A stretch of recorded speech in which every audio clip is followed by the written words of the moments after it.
Yo, what's up guys? Welcome back to the channel. In today's video, we got a big Battlefield news roundup. We got some data mines with some leaked content that might be coming in later seasons for Season 2 and 3 from Temporal.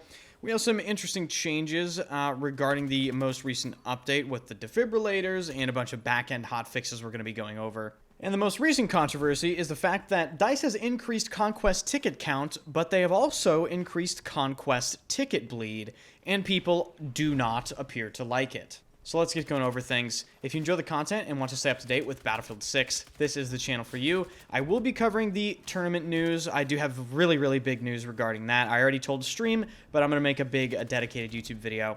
If you enjoy the channel, hit that sub button, hit the like button, and let me know what you think about all this stuff. So first off, we have a big leak from Temporal here.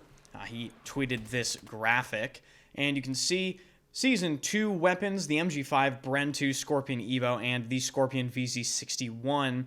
Some interesting things of note here. If they do decide to add the Scorpion VZ to the game, it will be the game's first ever fully automatic sidearm, which is something cool.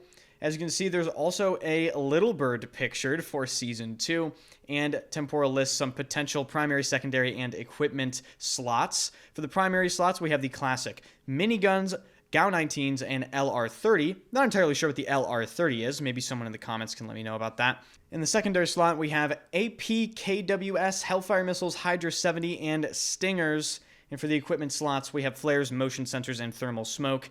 The thermal smoke is most likely ECM jammer, and the passenger has two things they can actually choose from. Thermal scanner to help spot enemies, and directional jammer. And then, even in Season 3, there's a potential jet ski that is being added to the game, which kind of insinuates naval combat, perhaps. They did talk about naval combat very briefly in a few statements prior to Battlefield 6 launching, so who knows?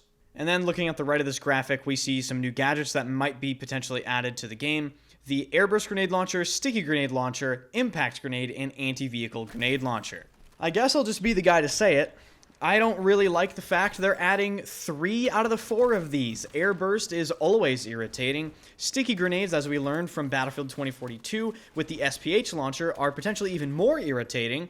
And impact grenades are always cheap panic buttons people use to try to get free kills if they know they're going to die. The only gadget that sounds like it's not going to make the game more irritating to play is the anti-vehicle grenade launcher. I have to say, it is surprising that the grenade launcher category doesn't have anti-vehicle ammo as a choice right now, but it is being added in the future according to this. We will have to wait and see if Temporal is spot on with any of this, because of course, take these with a grain of salt. These are coming from the leak master himself. The next thing I want to talk about has to do with the recent update breaking defibrillators, or so we thought.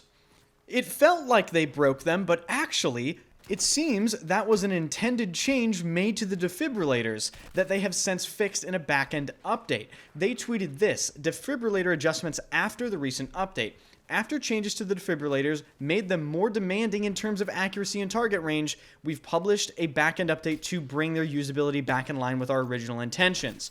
So that change was intended. It was just such a bad feeling change, it felt like they bugged the defibs. I really don't know what it is for DICE, but they have a thing where they're the best developer in the world for implementing changes or mechanics that are just so bad that people assume it's bugged, because that's the only logical explanation. A good example of this that's completely unrelated to the defibs is the recoil mechanic that speeds up or slows down your aim based on what direction you're trying to track in. People were shocked once developers actually confirmed that is an intended mechanic and not a bug. It was just so bad people thought it was a bug, and that is exactly what happened with the defib changes here. You would go to revive your teammate like normal, even standing directly over them, you would try to revive him, and it just wouldn't work 2 or 3 times. I appreciate that they rolled out this back-end update as quickly as they did to fix that, as well as these additional changes. They have removed bot kills from people's kill-death ratios, and this has left some people really fully exposed. I saw some really funny Reddit posts, people going, "Why did my KD go down? Why is it only a 1.7 now?" Well, man, you might want to sit down for this. Your KD was actually a lie. On top of the funny KD change, they made additional backend fixes for challenge rewards not properly unlocking, so hopefully you guys have gotten some of the things you wanted if you had that bug.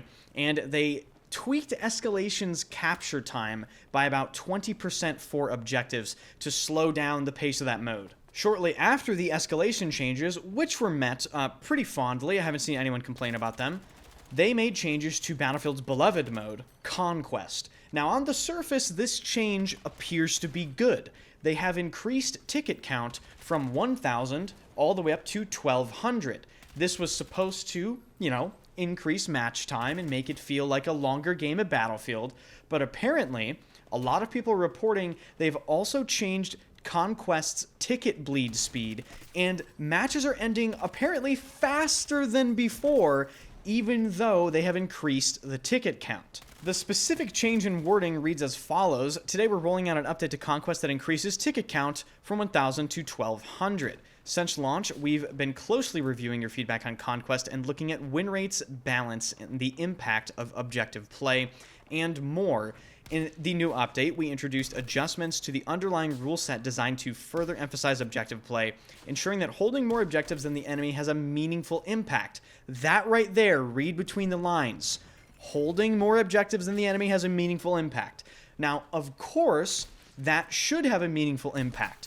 But I think what they did is they tweaked the ticket bleed and actually made it a little too fast, according to people. You guys are going to have to let me know your experience with Conquest after the ticket count changes. Do you feel like the games are ending faster than they did before they increased the ticket count or not? And coming to the last thing I want to mention in this video, it's interesting. DICE devs are apparently coming back to work at DICE. Reported by Battlefield Bulletin is a screenshot from a developer that says, seeing quite an influx of ex-Dicers coming back to DICE. Every week I bump into someone new. So awesome to see. Now, the replies to this are actually pretty funny. One guy said, I hope they're hiring a bunch of level designers back. I bet he doesn't like the current maps of the game very much. Is this a good thing that a bunch of ex-DICE developers are coming back? Does this evoke confidence in the company and therefore they want to work on Battlefield again? I'm not necessarily a developer, so I don't know the internal workings here, but I can assume that this is probably a good thing. I can assume that also a bunch of colleagues are meeting back up with each other, which maybe improves office morale and all that sort of stuff, so maybe this will really have a long-term impact on some things regarding Battlefield 6. That's going to do it for this news roundup. I have a lot of really good videos in the pipeline for you guys. I do see your comments. I know you guys want the 100K special. I know you guys want the positioning guide. For the 100,000 sub special, I realize I am about 10,000 subs late. I can only thank you guys so much for that. I just got my 100,000 sub YouTube plaque in the mail, and I wanted to incorporate that in the video, so hopefully I will be able to get something packaged together for you guys relatively quickly regarding the 100,000 sub special. But for now, I just want to really, again, extend my heartfelt thanks to each and every single one of you. It is really nuts. I mean, opening the box, I was looking at it, I was like, yo, what the fuck? Like, that plaque says my name, man. Like, whoa, this is really weird. So cool things on the horizon, and I'm going to tell you guys all about this really cool tournament that EA invited me to. Yes, EA actually made contact with your boy. I'll make a video explaining all that. So be sure to hit the sub button, hit the like button, crazy stuff coming up. And I will see you guys in the next video.